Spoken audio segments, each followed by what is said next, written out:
Hello everyone. आज आपण second lecture सुरू करतोय event हँडलिंगचं.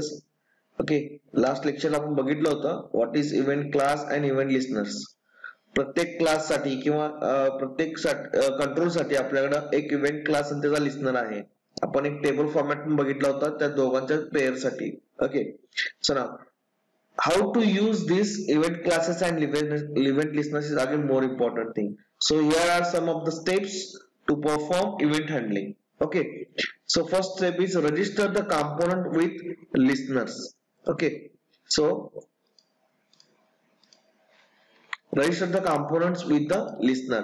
Then second step is registration method. For registering the components with the listener, many classes provide registration methods. Okay, so now here some of the event handling controls. First one is button, okay, and its equivalent listener. So these listeners are used in programs. Okay, so for button event we have action event, action AE, that is action event. Okay, and for that we have one listener, action listener. So how we are going to write it? Public void add action listener A. Okay, so this is the way how we are going to write the program, and in this curly brace we will write our the activity of by clicking the button which we are going to perform. Okay, next is menu item. So again we have action listener for menu item also. Then for text field we have two types. For first one is action listener and second one is text listener. So discussing about the text listener. Text listener मध्ये काय होतं की एखादा तुम्ही text type करता त्यानंतर त्याची activity होते त्याला आपण टेक्स्ट लिस्नर म्हणतो. आणि टेक्स्ट फील्ड मध्ये ऍक्शन लिस्नर, ऍक्शन मध्ये आपण एखादी टेक्स्ट बॉक्स वर ऍक्शन परफॉर्म करतो त्यावेळी आपला ऍक्शन लिस्नर येतो. त्यानंतर आहे पुन्हा टेक्स्ट फील्ड. ओके, जो आपण बघितला. त्यानंतर टेक्स्ट एरिया. टेक्स्ट एरियासाठी आपल्याकडे लिस्नर आहे, that is text listener. Checkbox साठी आयटम लिस्नर आहे, आयटम लिस्नर ए. चॉईस साठी अगेन ऍड आयटम लिस्नर आहे. त्यानंतर लिस्ट साठी दोन आहेत, ऍक्शन लिस्नर आहे, आयटम लिस्नर आहे. तर आपण लिस्ट मागे डिस्कस केलं होतं. List is a collection of items. Okay, त्यावेळी आपण जे सिंगल क्लिक करणार ते आयटम लिस्नर असेल, डबल क्लिक केल्यावर ऍक्शन लिस्नर असेल. सो आपण लास्ट लेक्चरला बघितलंय हे. ओके, देन नेक्स्ट आहे प्रत्येक कंट्रोलचे आपण आता एक एक प्रोग्राम बघणार आहोत. प्रत्येक कंट्रोलचे first starting with the button. Okay, so first बटनचा प्रोग्राम बघायचा आहे आपल्याला. इथं बघा सुरुवातीला awt.event दिस इज कंपल्सरी आहे. ओके, applet awt घ्यायचा आहे. त्यानंतर बघा इथं extends applet and implement action listener. So in order to perform or in order to do the event handling program we must implement this action listener. आपण इथे implements का use केलाय कारण action listener is a interface. Okay, not a class. Action listener is a interface, that's why we are using here implements. Okay, applet is a class, so that's why using here extends. So now आता आपण काय केलंय इथे सगळ्याचे programme बघितलेले आहेत, पण काही प्रोग्राम मध्ये आपण फक्त लॉजिक टाकलंय, इन डिटेल घेतलेलं नाही. ओके, सो बटनचा ऑब्जेक्ट तयार केला, बटन BTN. टेक्स्ट फील्डचा टेक्स्ट फील्ड. त्यानंतर बघा टेक्स्ट फील्ड एक ऍड करून घेतला. त्यानंतर इथं बघा या स्टेजला बटन ऍड करून घेतला, त्याला काय नाव दिलं, क्लिक मी असं नाव दिलं. दोघांना सेट बाउंड करून घेतलं. Add button add text field, button add केलं, टेक्स्ट फील्ड ऍड केलं. आता बघा बटन साठी बटन वरती आपल्याला ऍक्टिव्हिटी करायची आहे. ठीक आहे, आपल्याला काय करायचं आहे, बटन वरती ऍक्टिव्हिटी करायची आहे. Button dot add action listener this. Okay, set layout null. आता बघा ह्या लिस्नर साठी आपल्याकडे जी मेथड आहे त्याला आपण ऍक्शन परफॉर्म म्हणतो. काय करतो, action perform. So public void action perform action event AE. Text field dot set text welcome to C# corner. म्हणजे काय झालं, बटन क्लिक केल्यानंतर एक ऍक्शन परफॉर्म होणार. ती काय असणार आहे ते आपण इथं लिहितोय या ब्लॉक मध्ये. टेक्स्ट फील्ड टेक्स्ट txt_fld हा ऑब्जेक्ट आहे याचा टेक्स्ट फील्डचा. Text field dot set text, text फील्डचा आपण टेक्स्ट सेट केला, वेलकम टू csharpcorner.com. म्हणजे काय की बटन क्लिक केल्यानंतर तुमचा टेक्स्ट बॉक्स मध्ये टेक्स्ट फील्ड मध्ये आपल्याला वेलकम टू csharpcorner हा मेसेज डिस्प्ले करायचा आहे. हा खालचा कोड आहे तो आपण अप्लेटचा आहे. ठीक आहे. सो आउटपुट बघा काय त्याचं, हे बघा इथं या बटनवर क्लिक केल्यानंतर after clicking on this button, या बटनवर क्लिक केल्यानंतर तुमचा हा टेक्स्ट फील्ड मध्ये वेलकम टू csharpcorner डिस्प्ले होईल. सुरुवातीला टेक्स्ट फील्ड हा ब्लँक असेल, ज्यावेळी तुम्ही क्लिक करता त्यानंतरच तुमचा टेक्स्ट फील्ड हा तो टेक्स्ट डिस्प्ले करेल. ठीक आहे. हा फर्स्ट फॉर्म पुन्हा एकदा बघतोय आपण.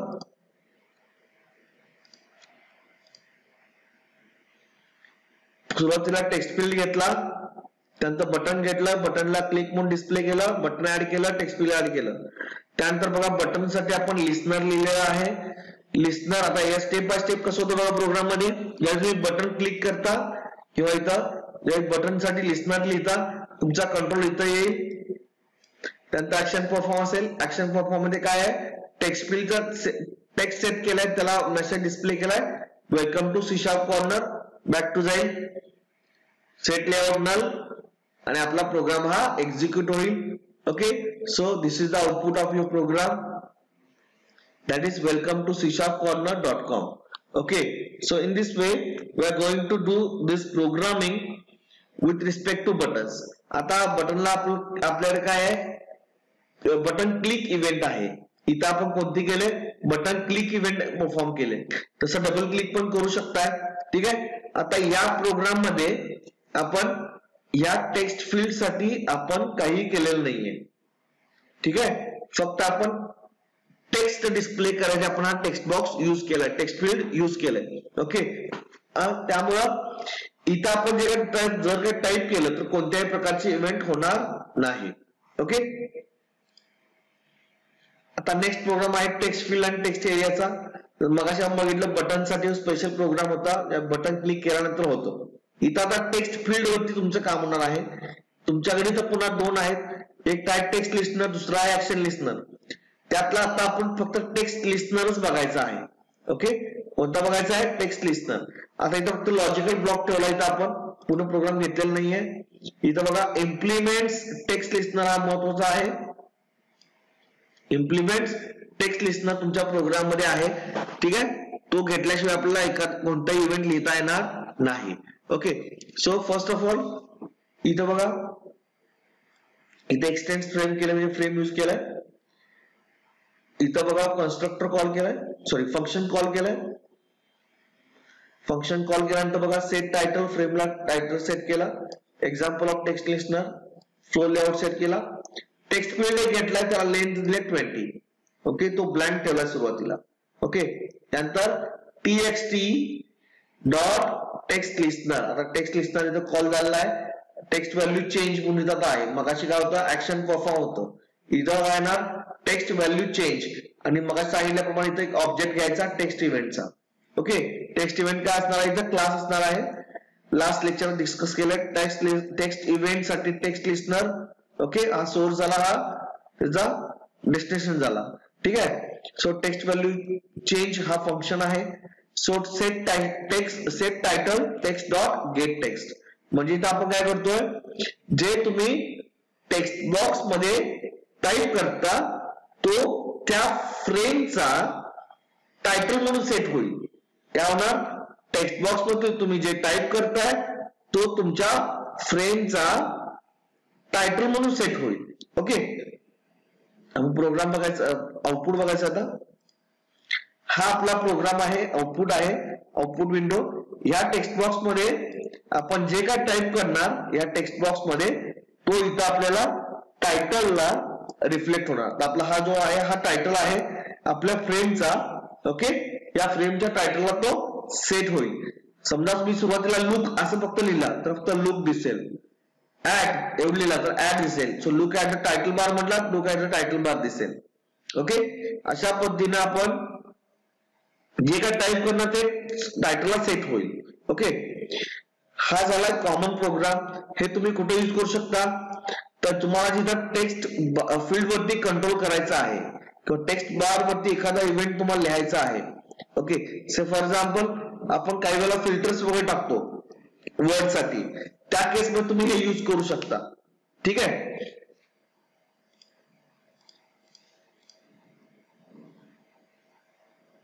नेक्स्ट आहे चेकबॉक्स साठी.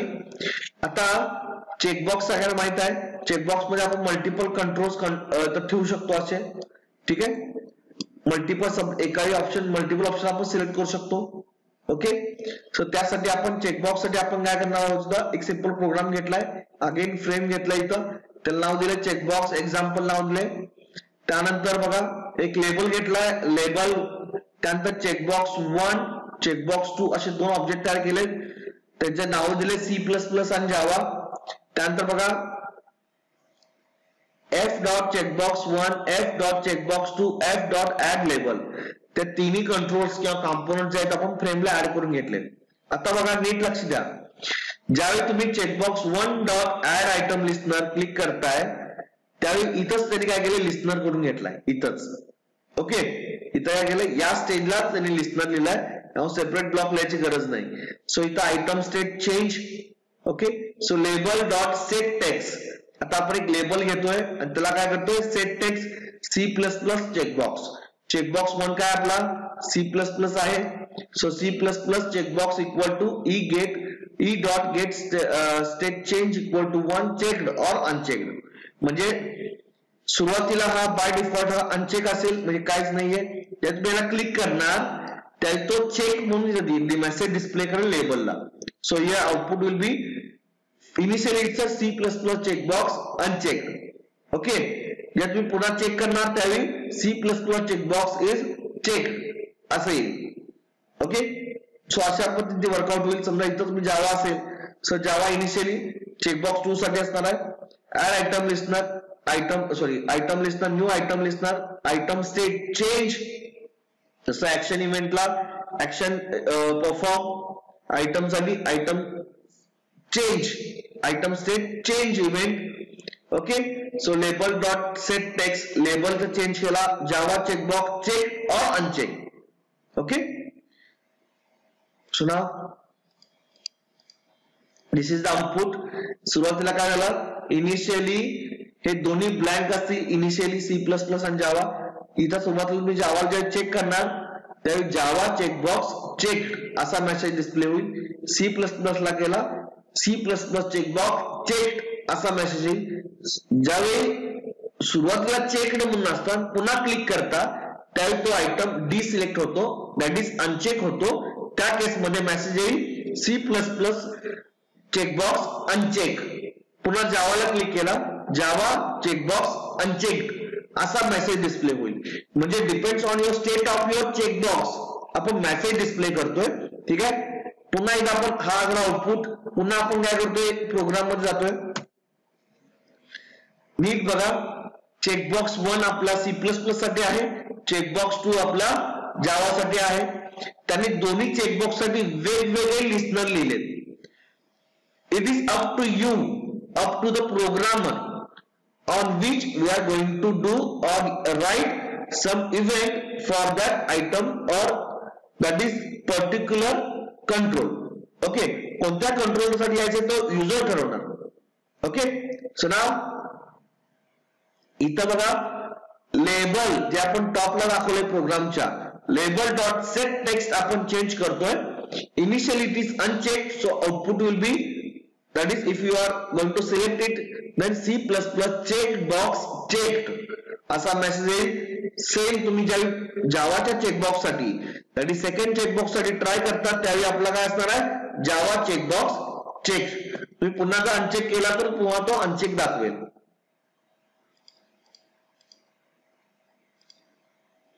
ओके, नेक्स्ट चॉईस आहे. चॉईस आपल्याला ऍट अ टाइम आपण एक आयटम सिलेक्ट करतो. ओके, सो इथं बघा एक चॉईस घेतलंय, त्याला नाव दिले fruit.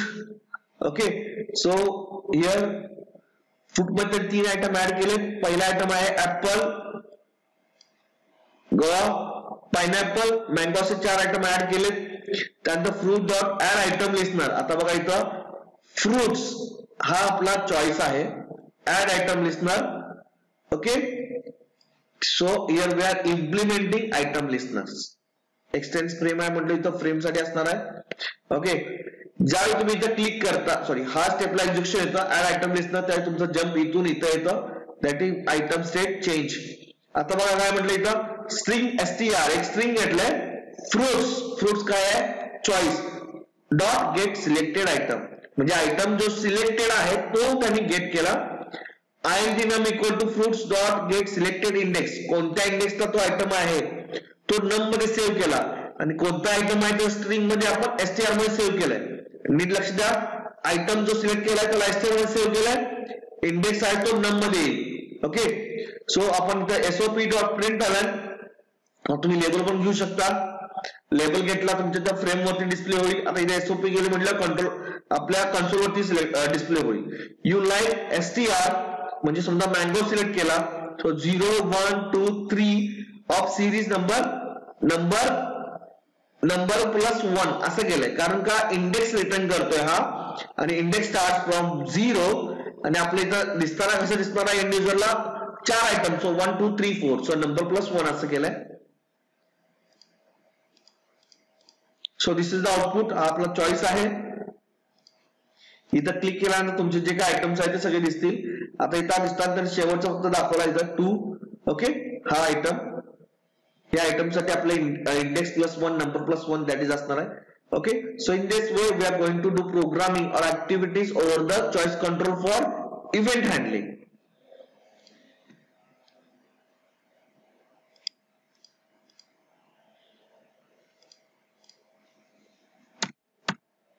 So this is the last control for list for this lecture.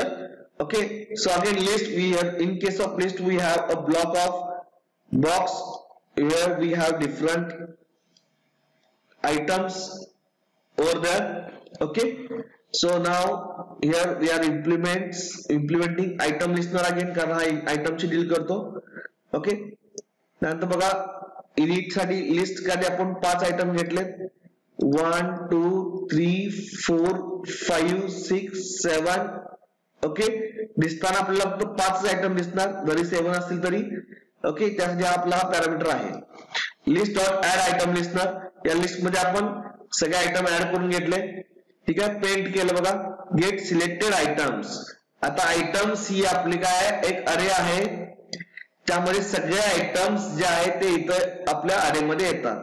String message एक घेतलाय, मेसेज नावाचा स्ट्रिंग व्हेरिएबल घेतलाय, I is equal to 0 or I less than item dot length I plus plus message equal to items index. हा म्हणजे तुम्ही ज्या नंबरचा index असणार आहे तो आयटमचं नाव येईल तिथं, plus double quote plus message. Message म्हणजे जे आपण काय करतोय सगळं सेव्ह करत चाललोय, आणि दिस इज इनिशियली हा ब्लँक असणार आहे आणि तो इथं मेसेज मध्ये येणार आहे. त्यामुळे आपल्या लूप मध्ये सगळे आयटम्स येतील. So selected items plus message म्हणजे मेसेज मध्ये 1 2 3 4 हे सगळ्या येणाऱ्या गोष्टी या स्टेजला. आणि आयटम सेट चेंज झाली की रिपेंट म्हणजे पुन्हा एकदा पेंट कॉल होता, आपण जसं AWT ला बघितलं होतं त्या पद्धतीनं पेंट रिपेंट मेथड इथं ऍक्टिव्हेट होईल. एखादा आयटम घेतल्यानंतर तो सगळ्या त्याच्या ऍक्टिव्हिटीज करेल, पुन्हा रिपेंट करेल. ओके, सो हियर 1 2 3 4 5 फक्त डिस्प्ले झाले, कारण आपण पाठीमागे जो कन्स्ट्रक्टर बघितला होता त्यामध्ये पहिलं पॅरामीटर 5 होतं. ओके, 5 दिसले. इथं आपण जे आयटम सिलेक्ट करणार 2 3 5 सिलेक्ट केलं, सो इथं सिलेक्टेड आयटम्स 5 5 3 2 या सिक्वेन्सनं दिसणार. Okay, so here is the end of our second lecture. आता पण आपण काय बघितलं, कॉमन जे कंट्रोल्स आहेत त्याचे इव्हेंट हँडलिंग बघितलंय. In the same way this is applicable for swing also. Okay, स्विंगला सुद्धा सेम ऍप्लिकेबल असेल. So we are going to stop our this lecture. Thank you.